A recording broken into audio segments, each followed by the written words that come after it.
इंसान की normal height से ज़्यादा हाइट पर काम हो तो उसके लिए डिफरेंट प्लेटफॉर्म तैयार किए जाते हैं। इनमें कुछ मशीन्स हैं, जैसे सीजर लिफ्ट हो गई, मेन लिफ्ट हो गई, इनसे काम लिया जाता है, जो वर्क एट हाइट पर काम करने के लिए सेफ प्लेटफॉर्म प्रोवाइड करती हैं।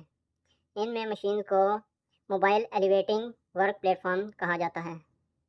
इन सब के अलावा हाइट वर्क एट हाइट के लिए सबसे रिलायबल प्लेटफॉर्म जो होंगे वो स्काफोल्डिंग प्लेटफॉर्म है, जो सेफ है, अच्छे तरीके से हाइट के ऊपर काम कर सकते हैं। स्काफोल्डिंग सबसे अच्छा ऑप्शन है।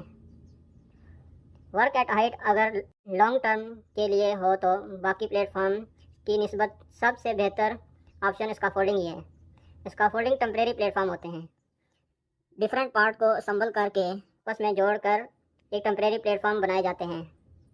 जब मतलूबा काम पूरा हो जाता है, जब हमारा जो स्काफोल्डिंग पे काम करना होता है, हमने वो काम पूरा हो जाता है, उसके बाद वो टेम्परेरी प्लेटफॉर्म जो हमने बनाया होता है उसको डिसमेंटल करके वहाँ से रिमूव करना होता है।